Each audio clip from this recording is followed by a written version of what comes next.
بسم اللہ الرحمن الرحیم نحمدہ ونصلی علی رسولہ الکریم اما بعد فاعوذ باللہ من الشیطان الرجیم بسم اللہ الرحمن الرحیم سبحان الذي اسرى بعبده لیلا من المسجد الحرام الى المسجد الاقصى الذي باركنا حوله لنريه من آیاتنا انه هو السمیع البصیر صدق اللہ العظیم اللہم صلی علی محمد وعلی آل محمد كما صليت على إبراهيم وعلى آل إبراهيم إنك حميد مجيد اللهم بارك على محمد وعلى آل محمد كما باركت على إبراهيم وعلى آل إبراهيم إنك حميد مجيد۔ گزشتہ سبق میں نبی کریم صلی اللہ علیہ وسلم کے طائف کے سفر اور وہاں سے واپسی کی رویداد ہم نے پڑھی تھی۔ نبی کریم صلی اللہ علیہ وسلم مکہ مکرمہ واپس تشریف لائے تو مطعم ابن عدی نے آپ کو اپنی پناہ میں مکہ مکرمہ میں رہنے کی اجازت دی اور پورے مکہ کو یہ بتا دیا کہ میں نے ان کو پناہ دی ہے، اب کوئی بھی ان سے کسی بھی قسم کی چھیڑ چھاڑ نہ کرے اور ان کو کوئی تکلیف نہ پہنچائے۔ اس کے کچھ عرصے بعد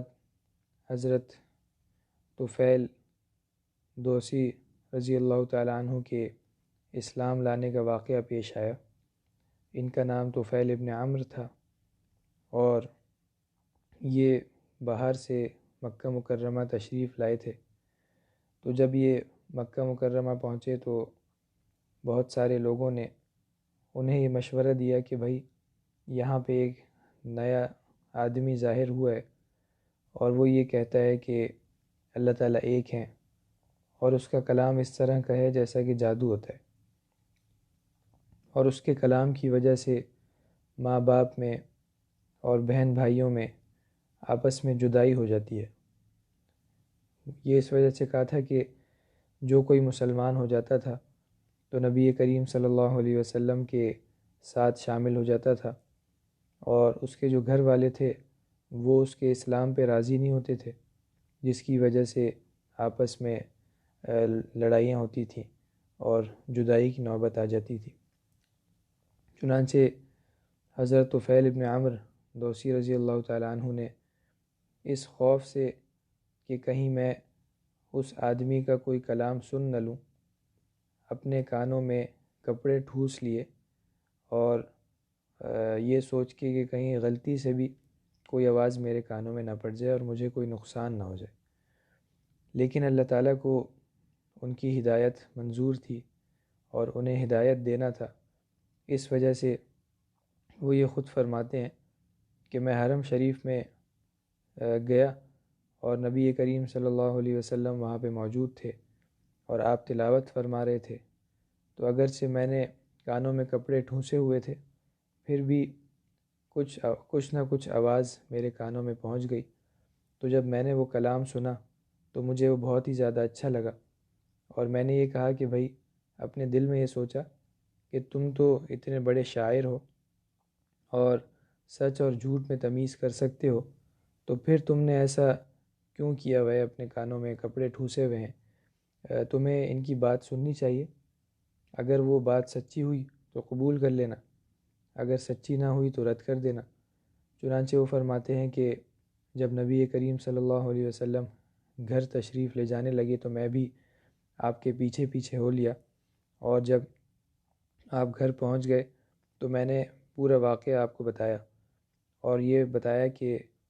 قریش مکہ نے اور کفار مکہ نے تو مجھے یہ کہا تھا کہ آپ کا کلام نہ سنوں، اور میں نے بھی اسی لیے کانوں میں کپڑے ٹھوس لیے تھے، لیکن اللہ تعالیٰ کو یہ منظور تھا کہ اللہ تعالیٰ مجھے آپ کا کلام سنوائیں۔ چنانچہ آپ سے درخواست کی کہ آپ قرآن مجید کا کوئی حصہ میرے سامنے تلاوت کریں۔ بعض حضرات فرماتے ہیں کہ سورہ اخلاص نبی کریم صلی اللہ علیہ وسلم نے تلاوت فرمائی، اور وہ سن کے ان کو یقین ہو گیا کہ یہ انسانوں کا کلام نہیں ہے بلکہ یہ تو اللہ تعالیٰ کی طرف سے ہے۔ چنانچہ فوری طور پہ اسی وقت مسلمان ہو گئے، اور پھر اس کے بعد نبی کریم صلی اللہ علیہ وسلم کی اجازت سے اپنے قبیلے کی طرف واپس تشریف لے آئے، اور واپس آنے سے پہلے آپ سے یہ عرض کیا کہ میں اپنے قبیلے کا سردار ہوں، اور میرا ارادہ یہ ہے کہ میں واپس جا کر اپنے قبیلے والوں کو اسلام کی دعوت دوں۔ آپ اللہ تعالیٰ سے دعا کر دیں کہ اللہ تعالیٰ مجھے کوئی نشانی عطا فرما دے۔ چنانچہ نبی کریم صلی اللہ علیہ وسلم نے ان کے لیے دعا فرما دی اور یہ فرمایا، اللہم اجعل لہ آیہ، کہ اے اللہ ان کے لیے کوئی نشانی پیدا فرما دیجئے۔ چنانچہ جب یہ اپنی بستی کے قریب پہنچے تو اللہ تعالیٰ کی طرف سے ایک نور ظاہر ہوا جو ان کی دونوں آنکھوں کے درمیان تھا، اور وہ اللہ تعالیٰ کی طرف سے ایک نشانی تھی۔ انہوں نے اللہ تعالیٰ سے دعا کی کہ یا اللہ یہ جو نور ہے اس کو میرے پیشانی کے بجائے کہیں اور منتقل فرما دیجئے، کہیں ایسا نہ ہو کہ میری قوم کے لوگ یہ کہیں کہ یہ اپنے دین سے پھر گیا تھا، اس وجہ سے اللہ تعالیٰ نے اس کی صورت ہی بدل دی۔ تو جب انہوں نے یہ دعا فرمائی تو اللہ تعالیٰ نے اس نور کو ان کی پیشانی سے لے کے ہٹا دیا ان کی پیشانی سے، اور ان کا جو کوڑا تھا اس میں اللہ تعالیٰ نے منتقل فرما دیا۔ چنانچہ وہ جو کوڑا تھا ان کا وہ ایسا ہو گیا جیسا کہ آج کل کی لائٹیں ہوتی ہیں یا پرانے زمانے میں لالٹین ہوتی تھی، اس میں سے نور ظاہر ہوتا تھا اور روشنی نظر آتی تھی اس میں سے، اور جب لوگ اس کوڑے کو پکڑتے تھے تو وہ جو روشنی تھی، نور تھا، وہ ان کی انگلیوں سے بھی دکھائی دیتا تھا اور نظر آتا تھا۔ چنانچہ سب سے پہلے جب صبح ہوئی تو فرماتے ہیں کہ میں نے اپنے والدین کو اسلام کی دعوت دی اور ان کو اسلام کے بارے میں بتایا، وہ فوراً مسلمان ہو گئے اور غسل کر کے اسلام میں داخل ہو گئے۔ اس کے بعد میں نے اپنی اہلیہ کو بھی مسلمان ہونے کی دعوت دی اور اس سے یہ بھی کہا کہ اگر تم یہ سمجھتی ہو کہ مسلمان ہو جاؤ گی تو بچوں کو کوئی نقصان ہوگا تو اس کی ذمہ داری میری ہے، وہ بچوں کو کسی طرح کا کوئی نقصان نہیں ہوگا۔ چنانچہ اس کے بعد اپنے پورے قبیلے کو بھی اسلام کی دعوت دی، لیکن قبیلے نے اسلام قبول کرنے میں تعامل کیا اور فوری طور پہ اسلام قبول نہیں کیا۔ چنانچہ ان کی طرف سے مایوس ہو کر حضرت طفیل ابن عمر رضی اللہ تعالیٰ عنہ دوبارہ سے نبی کریم صلی اللہ علیہ وسلم کی خدمت میں حاضر ہوئے اور آپ کو یہ سارا ماجرا بتایا اور یہ فرمایا کہ وہ تو اسلام نہیں لا رہے، آپ ان کے حق میں کوئی بد دعا فرما دیں۔ نبی کریم صلی اللہ علیہ وسلم نے فرمایا کہ اللہم اہد دوسا وأت بہم، اے اللہ قبیلہ دوس کو ہدایت بھی عطا فرما دیجئے اور ان کو مسلمان بنا کر میرے پاس بھیج دیجئے، اور یہ فرمایا کہ جاؤ ان کو آہستہ آہستہ نرمی کے ساتھ اسلام کی دعوت دیتے رہو اور تبلیغ کرتے رہو۔ چنانچہ یہ واپس اپنے قبیلے میں تشریف لے گئے اور اس طرح اسلام کی دعوت دیتے رہے، یہاں تک کہ نبی کریم صلی اللہ علیہ وسلم نے مدینہ منورہ کی طرف ہجرت فرما لی، اور اس کے بعد بھی ہجرت کے 7 سال بعد سن 7 ہجری میں یہ اپنے قبیلے کے 80 گھروں کو لے کر نبی کریم صلی اللہ علیہ وسلم کی خدمت میں حاضر ہوئے، جو سارے کے سارے اسلام قبول کر چکے تھے۔ تو یہ پورا ان کا واقعہ ہے۔ اس کے بعد جب مکہ مکرمہ بھی فتح ہو گیا تو انہوں نے نبی کریم صلی اللہ علیہ وسلم سے اجازت طلب کی کہ ایک بت ہے ہمارے ہاں جو عمرو ابن حمیمہ کا بت ہے اور وہ ذوالکفین اس کا نام ہے، اس کو میں جلانا چاہ رہا ہوں، آپ اجازت عطا فرما دیجئے۔ چنانچہ نبی کریم صلی اللہ علیہ وسلم نے اس کی اجازت عطا فرما دی، وہ گئے اور اس بت کو جلا دیا، اور جلاتے جاتے تھے اور یہ اشعار پڑھتے رہتے تھے، یا ذا الکفین لست من عبادک میلادنا اکبر من میلادک، جس کا مطلب یہ ہے کہ اے ذوالکفین، بت کو مخاطب کر کے کہہ رہے تھے کہ میں تیری پرستش اور عبادت کرنے والوں میں سے نہیں ہوں، اور میری پیدائش تو تیری پیدائش سے پہلے کی ہے، تو جب میں پہلے پیدا ہوا ہوں اور تو بعد کا ہے تو میں تیری کیوں عبادت کروں۔ چنانچہ اس طرح کے اشعار پڑھ کے اس کو جلا دیا، اور اس کو جلانے کا نتیجہ یہ ظاہر ہوا کہ قبیلہ دوس کے جو باقی لوگ تھے جو اب تک مسلمان نہیں ہوئے تھے اور اس بت کی عبادت کیا کرتے تھے، ان سب نے بھی حضرت طفیل ابن عمر دوسی رضی اللہ تعالیٰ عنہ کے ہاتھ پہ اسلام قبول کر لیا، اور وہ سب کے سب بھی مسلمان ہو گئے۔ اس کے بعد بہت ہی ایک مشہور واقعہ اور نبی کریم صلی اللہ علیہ وسلم کے معجزات میں سے ایک بہت بڑا معجزہ ظاہر ہوا، جس کو ہم معراج کا واقعہ کہتے ہیں اور معراج کے نام سے جس کو یاد کرتے ہیں۔ اور اس واقعے کا اللہ تعالیٰ نے باقاعدہ قرآن مجید میں سورہ بنی اسرائیل میں جو میں نے آیت تلاوت کی ہے، آیت نمبر 1 میں ذکر بھی فرمایا ہے، سبحان الذی اسری بعبدہ لیلا من المسجد الحرام الی المسجد الاقصی۔ اس آیت میں اللہ تعالیٰ نے اسی واقعے کا بیان فرمایا۔ یہ واقعہ کب پیش آیا تھا، اس بارے میں سیرت نگار حضرات کا اختلاف رہا ہے۔ کچھ حضرات نے کہا ہے کہ یہ ہجرت سے 6 مہینے پہلے پیش آیا تھا، اور کچھ حضرات کہتے ہیں 1 سال پہلے پیش آیا تھا۔ لیکن بظاہر جو صحیح معلوم ہوتا ہے وہ یہ ہے کہ سن 1190 میں یہ واقعہ پیش آیا تھا، سفر طائف کے بعد اور بیعت عقبہ سے پہلے سن 1190 میں یہ واقعہ پیش آیا تھا، اور مشہور روایت کے مطابق 27 رجب کو یہ واقعہ پیش آیا تھا اور یہ معجزہ ظاہر ہوا تھا۔ اور بھی بہت سارے اقوال ہیں، کچھ حضرات شوال میں بھی کہتے ہیں، اور بھی کئی مہینوں کے نام لیے جاتے ہیں، لیکن 27 رجب سب سے زیادہ مشہور ہے اور یہی تاریخ سب کو بتائی بھی جاتی ہے۔ چنانچہ 27 رجب سن 1190 میں یہ واقعہ پیش آیا، اور اس واقعے میں اللہ تعالیٰ نے نبی کریم صلی اللہ علیہ وسلم کو اپنے جسم مبارک سمیت آسمانوں کی، بلکہ اس سے پہلے مسجد اقصیٰ کی، اور پھر اس کے بعد آسمانوں کی، اور اس کے بعد سدرۃ المنتہا کی، اور اس کے بعد صریف الاقلام یعنی جہاں پہ اللہ تعالیٰ کے احکامات نقل کیے جاتے ہیں، اور نقل کرنے کے بعد پھر ان کو نیچے دنیا کی طرف بھیجا جاتا ہے، اس حصے کی، اور پھر آخر میں اللہ تعالیٰ نے خود اپنے آپ سے نبی کریم صلی اللہ علیہ وسلم کی ملاقات کروائی۔ اور یہ پورا کا پورا سفر حضرات محدثین کرام فرماتے ہیں کہ نبی کریم صلی اللہ علیہ وسلم کے جسم مبارک سمیت ہوا۔ ایسا نہیں ہے کہ صرف روح کو لے جایا گیا ہو، یا نبی کریم صلی اللہ علیہ وسلم نے کوئی خواب دیکھ لیا ہو، ایسا ہرگز نہیں۔ بہت ہی کم حضرات ہیں، 2 یا 3 صحابہ کرام اور کچھ تابعین، وہ یہ سمجھتے ہیں اور فرماتے ہیں کہ یہ سفر یا تو خواب تھا یا روح کی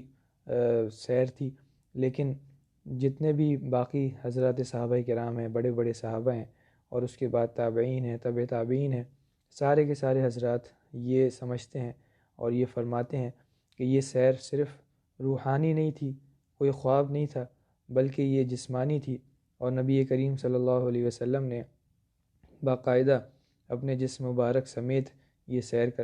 فرمائی ہے۔ اور اسی وجہ سے ظاہر ہے مشرکین مکہ نے جب آپ واپس آئے اور ان کو بتایا تو آپ کا مذاق بھی اڑایا اور بہت ہی استہزاء بھی کیا، نعوذ باللہ۔ اگر یہ سیر صرف خواب کی کوئی حالت ہوتی یا روحانی ہوتی اور یہ سب چیزیں نہ ہوتیں، جسمانی طور پہ نہ ہوا ہوتا، تو اتنا مذاق نہ اڑاتے وہ۔ اگر کوئی شخص اپنا کوئی عجیب خواب کسی کے سامنے ذکر کرتا ہے تو چاہے وہ خواب کتنا ہی زیادہ عجیب ہی کیوں نہ ہو، تب بھی اس کا کوئی مذاق نہیں اڑاتا اور کہتا ہے کہ ہاں بھائی خواب میں تو ایسا ہو سکتا ہے۔ لیکن مشرکین مکہ کا اس طرح سے مذاق اڑانا اور استہزاء کرنا، اور آپ سے امتحان کی خاطر مختلف سوالات پوچھنا، مسجد اقصیٰ کی کیفیات پوچھنا، راستے کے قافلوں کے بارے میں پوچھنا، ان سب باتوں سے یہ پتہ چلتا ہے کہ یہ باقاعدہ جسمانی معراج تھی، روحانی یا کوئی عجیب و غریب خواب نہیں تھا۔ چنانچہ طائف کے سفر کے بعد اور بیعت عقبہ سے پہلے یہ واقعہ پیش آیا ہے، اور محدثین کرام فرماتے ہیں کہ جب آزمائش کی ساری منزلیں نبی کریم صلی اللہ علیہ وسلم نے طے فرما لیں، مشرکین مکہ کے ظلم و ستم سہے، اور اس کے بعد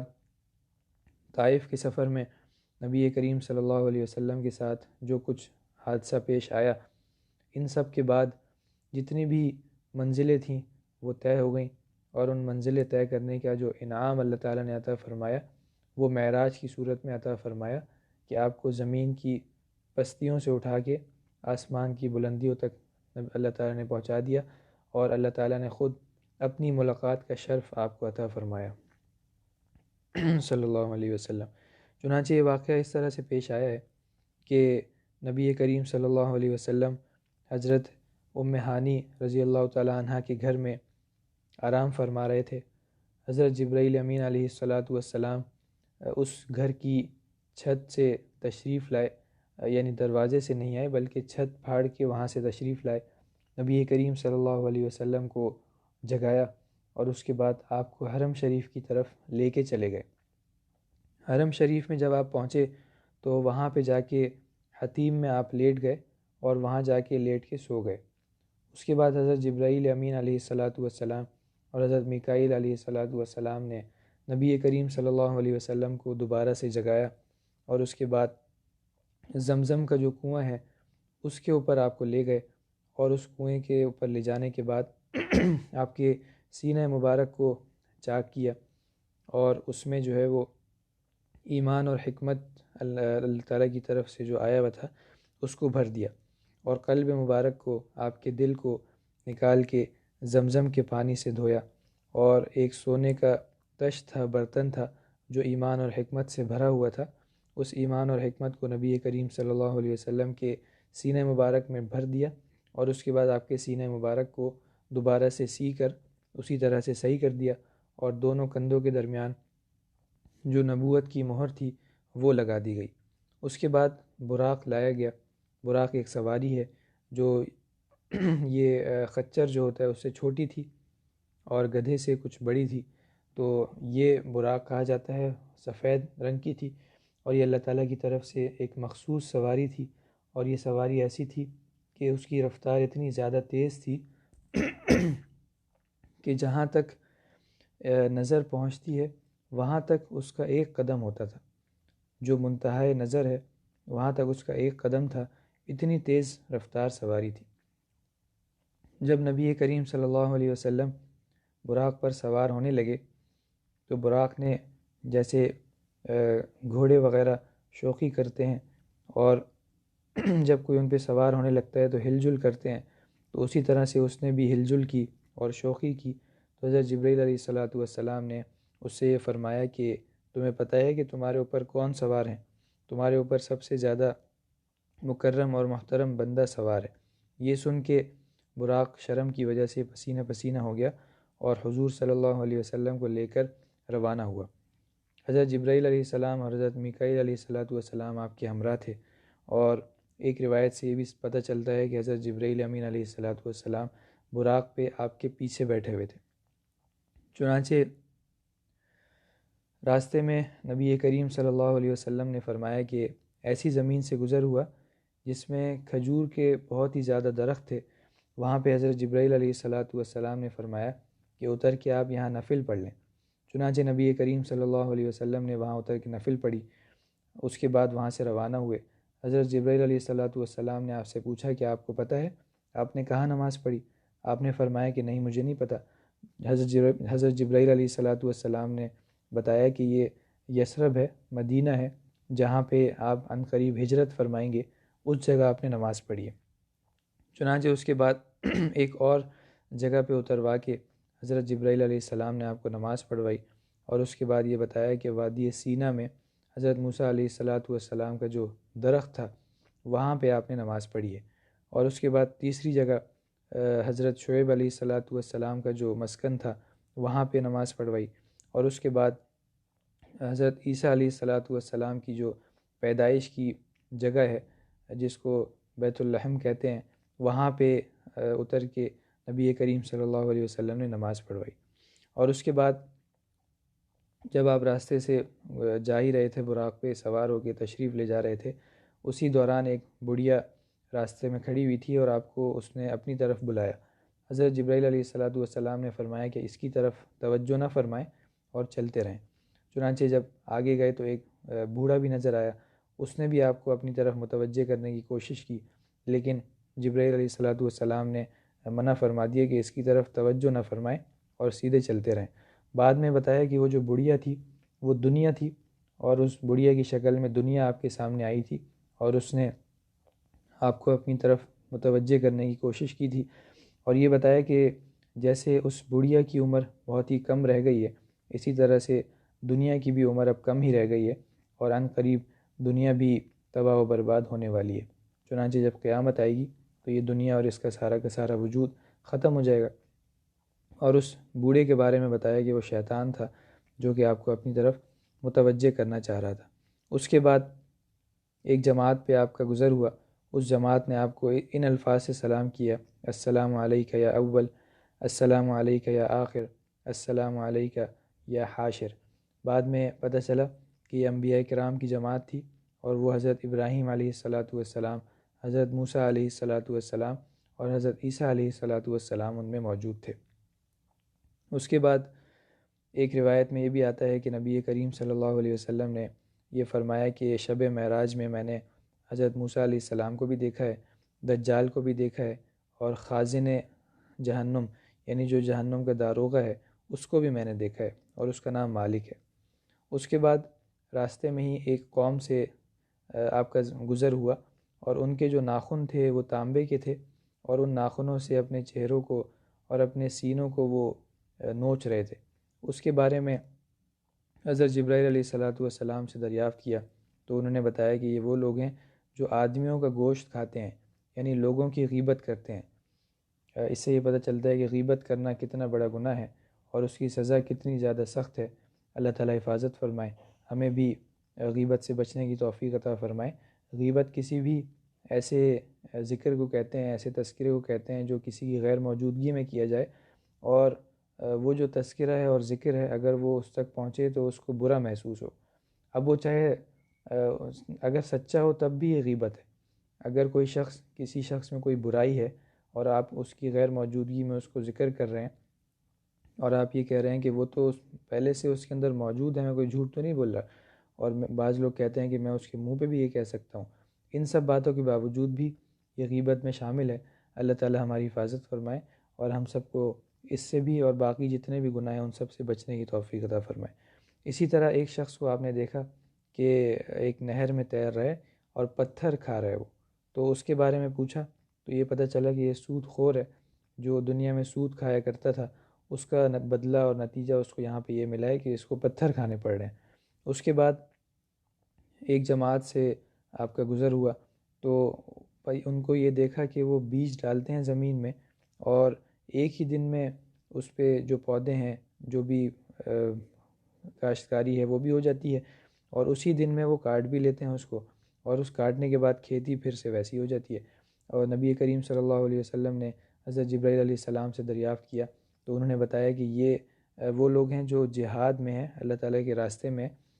کوشش کرتے رہتے ہیں، تو ان کی ایک نیکی اللہ تعالیٰ 700 نیکیوں تک بڑھا دیتے ہیں، اور اس کا یہ اچھا بدلہ عطا فرماتے ہیں۔ اس کے بعد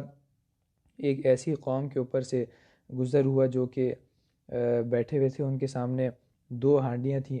2 برتن تھے، ایک میں اچھا صاف ستھرا اور پکا ہوا گوشت تھا، اور دوسرے میں سڑا ہوا اور بدبودار گوشت تھا۔ وہ لوگ بجائے صاف ستھرے گوشت کھانے کے بدبودار گوشت کھا رہے تھے۔ نبی کریم صلی اللہ علیہ وسلم نے دریافت کیا کہ یہ کون ہے اور ایسا کیوں کر رہے ہیں؟ حضرت جبرائیل علیہ السلام نے بتایا کہ یہ وہ لوگ ہیں کہ جو ان کے نکاح میں صاف ستھری اور پاکیزہ خواتین موجود تھیں، لیکن ان کو چھوڑ کے یہ زنا میں مصروف رہتے تھے، مشغول رہتے تھے، وہ لوگ ہیں یہ۔ اس کے بعد نبی کریم صلی اللہ علیہ وسلم نے ایک ایسی قوم کے اوپر سے آپ کا گزر ہوا جنہوں نے لکڑیوں کا بہت ہی بڑا بھاری گٹھڑا جمع کیا ہوا ہے، اور اس کے اٹھانے کی طاقت نہیں رکھتا، لیکن مزید لکڑیاں اور وہ جمع کیے جا رہے ہیں۔ اس کے بارے میں حضرت جبرائیل علیہ السلام سے دریافت کیا تو انہوں نے بتایا کہ یہ ایسا شخص ہے جس کے اوپر حقوق اور امانتوں کا بہت ہی بڑا بھاری اس کے اوپر ذمہ داری ہے، اس کو تو ادا نہیں کرتا، نہ ادا کر سکتا ہے، اور پھر اس کے ساتھ ساتھ مزید حقوق اپنے اوپر لادے جا رہے ہیں، یہ ایسا شخص ہے۔ اس کے بعد کچھ لوگ ایسے تھے جن کی زبانیں لوہے کی قینچیوں سے کاٹی جا رہی تھیں، اللہ تعالیٰ حفاظت فرمائے۔ ان کے بارے میں دریافت کیا تو حضرت جبرائیل علیہ السلام نے بتایا کہ یہ آپ کی امت کے وہ خطیب ہیں جو لوگوں کو تو اچھی اچھی باتیں بتایا کرتے تھے، اور لیکن خود اس پہ عمل نہیں کرتے تھے، ان کا عمل ان کے قول کے مطابق نہیں تھا، اللہ تعالیٰ حفاظت فرمائے۔ تو ایسے لوگوں کی زبانیں قینچیوں سے کاٹی جا رہی تھی۔ اس کے بعد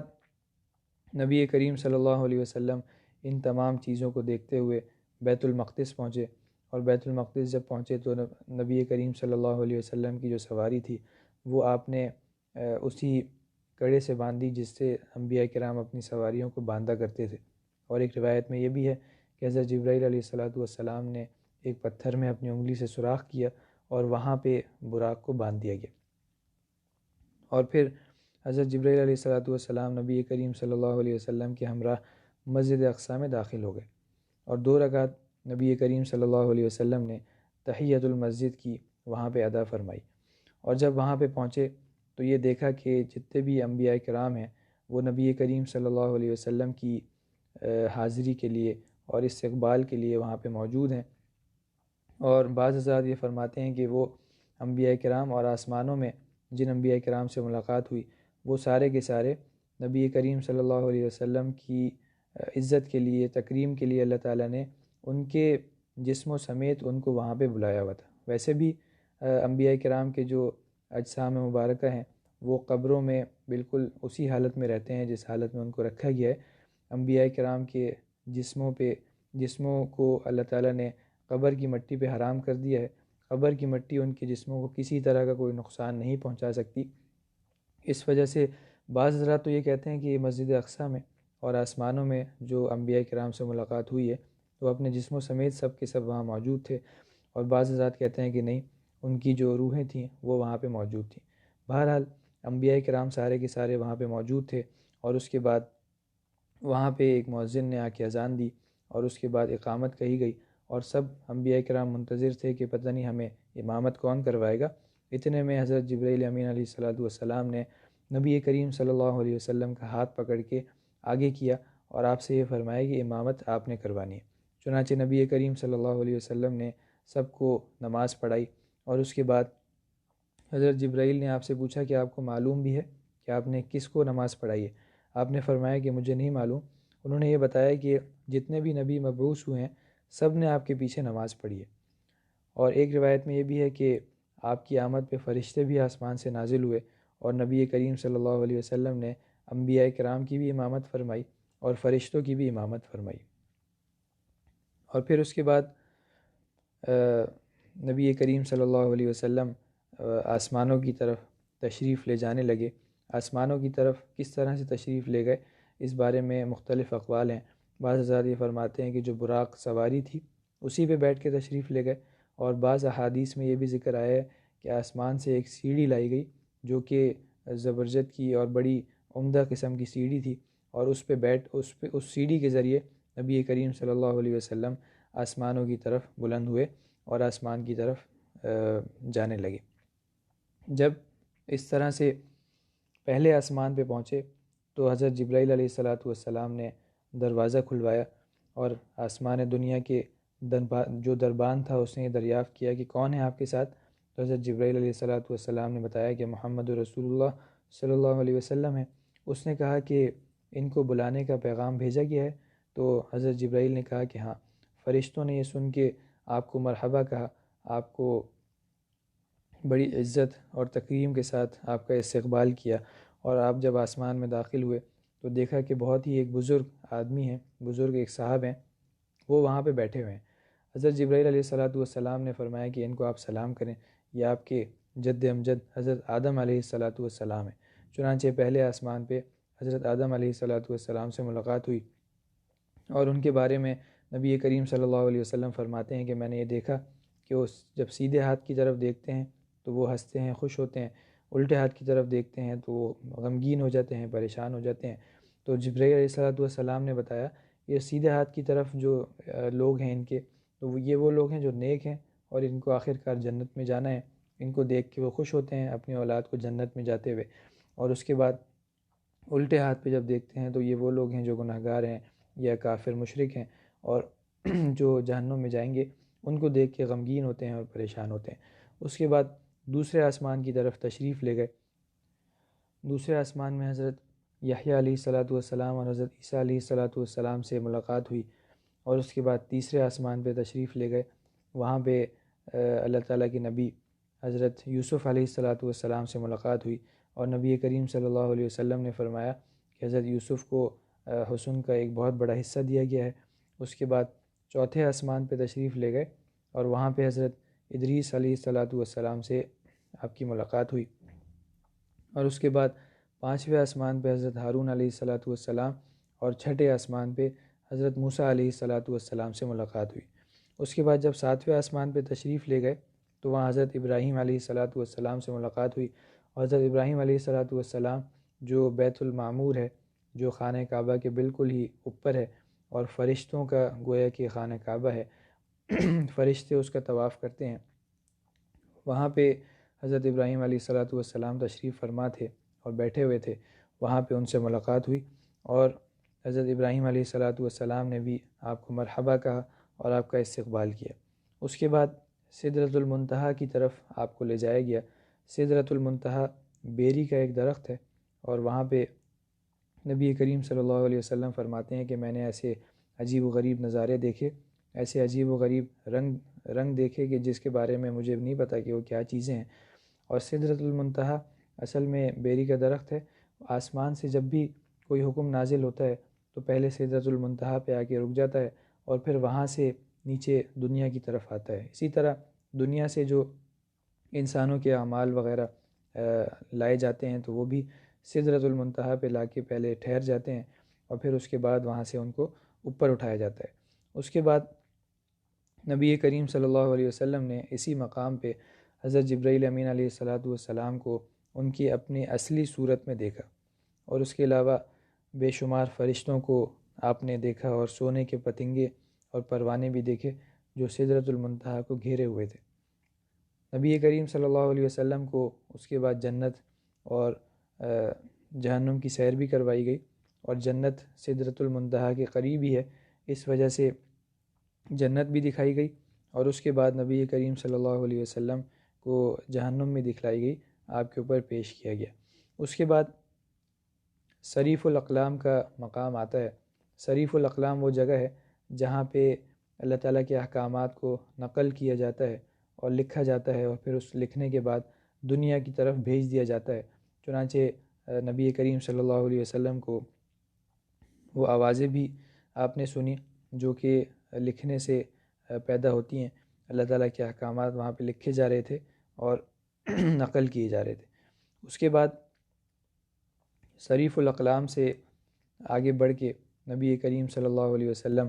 اللہ تعالیٰ کی بارگاہ میں تشریف لے گئے، اور وہاں پہ پہنچ کے بلا واسطہ اللہ تعالیٰ نے آپ سے کلام فرمایا، اور سورہ نجم میں اللہ تعالیٰ نے اس کا ذکر بھی فرمایا ہے، اور ساتھ ساتھ یہ بتایا ہے کہ نبی کریم صلی اللہ علیہ وسلم اللہ تعالیٰ کے قریب تشریف لے گئے، اور اس کے بعد اللہ تعالیٰ نے جو وحی آپ کی طرف نازل فرمانی تھی وہ نازل فرمائی۔ اس بارے میں بھی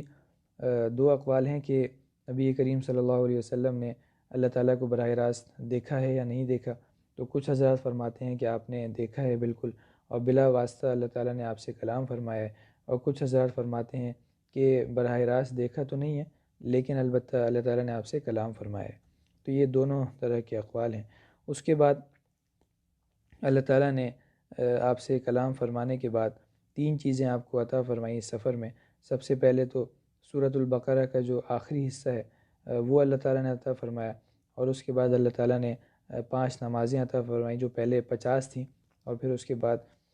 5 ہوئیں آخر کار، جس کا واقعہ بھی آئے گا۔ اور تیسرے نمبر پہ اللہ تعالیٰ نے نبی کریم صلی اللہ علیہ وسلم کو یہ اعزاز عطا فرمایا کہ آپ کی امت میں سے اگر کوئی بھی شخص جو شرک نہ کرے، اس کے بارے میں اللہ تعالیٰ نے ضمانت دی ہے کہ میں اس کو معاف کر دوں گا، جو بھی اس کے کبیرہ گناہ ہوں گے وہ معاف کر دوں گا۔ اب اس معافی کی کئی صورتیں ہو سکتی ہیں۔ ایک صورت یہ بھی ہو سکتی ہے کہ کسی کی سفارش پہ اللہ تعالیٰ معاف فرما دیں اور جہنم میں جانا ہی نہ پڑے، اور ایک صورت یہ بھی ہو سکتی ہے کہ کچھ عرصے کے لیے جہنم میں رہنا پڑے، لیکن بہرحال ایک نہ ایک دن اللہ تعالیٰ وہاں سے نکال کے معاف فرما کے جنت میں داخل فرما دیں گے۔ اس کے بعد اللہ تعالیٰ نے نبی کریم صلی اللہ علیہ وسلم سے یہ بھی فرمایا کہ قد اتخذتک خلیلا و حبیبا، ایک تفصیلی کلام ہے جس میں اللہ تعالیٰ نے فرمایا کہ میں نے آپ کو اپنا خلیل بھی بنایا ہے، اپنا حبیب بھی بنایا ہے، اور تمام لوگوں کے لیے بشیر اور نذیر بھی بنایا ہے، اور تیرا سینہ بھی کھول دیا میں نے، اور تیرا بوجھ بھی اتار دیا، اور تیری آواز کو بلند کیا میری توحید کے ساتھ۔ اچھا، میری توحید کے ساتھ تیری رسالت اور ابدیت کا بھی ذکر کیا جاتا ہے، اور تیری امت کو میں نے خیر الامم بنایا ہے اور امت متوسطہ اور عادلہ بنایا ہے۔ یہ ساری کی ساری بات چیت اللہ تعالیٰ نے نبی کریم صلی اللہ علیہ وسلم سے فرمائی، اور 50 نمازوں کا بھی اسی وقت حکم اللہ تعالیٰ نے نازل فرمایا، اور ان نمازوں کو لے کے نبی کریم صلی اللہ علیہ وسلم بہت ہی خوش تشریف لائے، اور حضرت 7ویں آسمان پہ حضرت ابراہیم علیہ السلام سے ملاقات ہوئی، ان کو بھی یہ ساری باتیں بتائیں۔ 6ٹھے آسمان پہ حضرت موسیٰ علیہ السلام سے ملاقات ہوئی، ان کو بھی یہ سب باتیں بتائیں۔ انہوں نے فرمایا کہ یہ جو 50 نمازیں ہیں، مجھے بنی اسرائیل کا تجربہ ہے، آپ کی جو امت ہے وہ اتنی نمازیں نہیں پڑھ سکے گی، ضعیف ہے۔ آپ ایسا کریں کہ اللہ تعالیٰ کی بارگاہ میں حاضر ہو کے درخواست کریں کہ ان کو کم کر دیا جائے۔ چنانچہ نبی کریم صلی اللہ علیہ وسلم واپس تشریف لے گئے، اور واپس تشریف لے جا کے درخواست کی۔ 5 نمازیں اللہ تعالیٰ نے کم فرما دیں اور 45 رہ گئیں۔ اس کے بعد پھر دوبارہ تشریف لائے۔ حضرت موسیٰ علیہ السلام نے پھر یہی کہا کہ مشورہ دیا کہ آپ کی امت اتنی نمازیں نہیں پڑھ سکے گی، اس کو کم کروائیں، اور یہاں تک کہ اسی طرح ہوتا رہا، یہاں تک کہ 5 نمازیں رہ گئیں، اور 5 نمازوں کے حوالے سے بھی حضرت موسیٰ علیہ السلام نے یہی مشورہ دیا کہ اس میں اور کمی کروا لیں، لیکن نبی کریم صلی اللہ علیہ وسلم نے فرمایا کہ میں اتنی مرتبہ اللہ تعالیٰ کے دربار میں جا چکا ہوں، اب مجھے شرم آتی ہے، اس وجہ سے آپ تشریف نہیں لے گئے، اور پھر اس کے بعد آپ وہاں سے واپس تشریف لے آئے، اور اولاً بیت المقدس میں اترے آ کے، اور اس کے بعد وہاں سے براق پہ سوار ہو کے صبح سے پہلے ہی مکہ مکرمہ پہنچ گئے۔ صبح جب ہوئی اور آپ نے یہ واقعہ قریش مکہ کو بتایا، تو وہ سن کے بہت ہی حیران ہوئے، اور کسی نے اب تعجب سے سر پہ اپنا ہاتھ رکھ لیا، اور ساتھ ساتھ نعوذ باللہ نبی کریم صلی اللہ علیہ وسلم کا مذاق اڑانے لگے، اور ساتھ ساتھ کچھ لوگ ایسے بھی تھے جو بیت المقدس جا چکے تھے، انہوں نے نبی کریم صلی اللہ علیہ وسلم سے کچھ سوالات کرنے شروع کر دیے، جیسے یہ پوچھنے لگے کہ وہاں کے دروازے کتنے ہیں، وہاں پہ کھڑکیاں کتنی ہیں، اس طرح کے بیہودہ سوال کرنے لگے۔ اللہ تعالیٰ نے نبی کریم صلی اللہ علیہ وسلم کی نظروں کے سامنے بیت المقدس کو کر دیا، اور آپ دیکھ دیکھ کے ان کے سوالات کے جوابات دیتے رہے۔ اس کے بعد انہوں نے پوچھا کہ چلیں راستے کا کچھ بتائیں، تو آپ نے فرمایا کہ راستے میں نے ایک تجارتی قافلہ دیکھا ہے جو آ رہا ہے، اور آپ نے اس کا وقت بھی بتایا کہ فلاں وقت میں وہ پہنچ جائے گا، اور ان کا ایک اونٹ بھی گم ہو گیا تھا اور بعد میں مل گیا، اور وہ قافلہ کس طرح سے پہنچے گا یہ بھی بتا دیا کہ سب سے آگے فلاں رنگ کا اونٹ ہوگا۔ تو جب وہ قافلہ مکہ مکرمہ پہنچا تو بالکل وہی حالات اس نے بتائے، وہی واقعات بتائے جو نبی کریم صلی اللہ علیہ وسلم نے بتائے تھے۔ ولید ابن مغیرہ نے یہ سن کے کہا کہ یہ تو مجھے جادو نظر آ رہا ہے، جادو لگ رہا ہے، اور سب لوگوں نے بھی اس کی تائید کی۔ اتنے بڑے معجزے کے باوجود بھی اور ان سب باتوں کی تصدیق کے باوجود بھی ایمان نہیں لے کے آئے۔ اسی میں ایک واقعہ یہ بھی پیش آیا تھا کہ نبی کریم صلی اللہ علیہ وسلم نے فرمایا تھا کہ بدھ کی شام تک ایک تجارتی قافلہ پہنچ جائے گا، اور بدھ کی شام ہو گئی لیکن قافلہ نہ پہنچا، تو آپ نے دعا فرمائی، اللہ تعالیٰ نے سورج کو روک دیا، اور جب تک قافلہ نہیں آیا سورج اپنی جگہ پہ ہی رہا۔ قافلہ جب آ گیا اس کے بعد پھر سورج غروب ہوا، یہ بھی آپ کا ایک بہت بڑا معجزہ تھا۔ اور پھر حضرت صدیق اکبر رضی اللہ تعالیٰ عنہ کے پاس کچھ لوگ آئے اور ان سے یہ کہا کہ تمہیں پتہ ہے کہ تمہارے جو صاحب ہیں وہ کیا کہتے ہیں؟ تو انہوں نے پوچھا کہ کیا کہتے ہیں؟ تو بتایا کہ اس طرح کہہ رہے ہیں کہ میں ایک ہی رات میں بیت المقدس گیا تھا اور واپس بھی آ گیا۔ اس زمانے میں ظاہر ہے کئی دنوں کا بلکہ مہینوں کا سفر ہوا کرتا تھا۔ تو حضرت ابوبکر صدیق رضی اللہ تعالیٰ عنہ نے فوراً فرمایا کہ اگر وہ ایسا کہہ رہے ہیں تو بالکل سچ فرما رہے ہیں، اور میں تو اس سے بھی بڑی باتوں کی تصدیق کرنے والا ہوں، جو آسمانوں کی باتیں وہ بتاتے ہیں ان کی بھی میں تصدیق کرتا ہوں، تو یہ بات تو اس سے پھر بھی کم درجے کی ہے، ہلکی ہے۔ تو میں فوراً انہوں نے تصدیق فرمائی، تو اسی دن سے ہی ان کا لقب صدیق پڑ گیا، اور ان کو آج بھی ہم حضرت ابوبکر صدیق رضی اللہ تعالیٰ عنہ کے نام سے یاد کرتے ہیں۔ تو یہ پورا معراج کا واقعہ تھا، اس میں اور بھی بہت ساری تفاصیل ہیں اور بہت زیادہ کلام ہے اور بہت ساری چیزیں ہیں، بہت سارے واقعات ہیں۔ اگر کوئی اس کو تفصیل سے پڑھنا چاہے، ویسے تو میں نے کوشش کی ہے کہ جتنے بھی واقعات ہیں وہ سارے کے سارے اس میں آ جائیں، اور مزید لیکن تفصیل سے اگر کوئی ان واقعات کو دیکھنا چاہے، پڑھنا چاہے، تو جو سیرت کی کتابیں ہیں وہ ان کی طرف مراجعات کر کے ان کو اچھی طرح پڑھ سکتا ہے اور دیکھ سکتا ہے۔ وآخر دعوانا الحمد للہ رب العالمین۔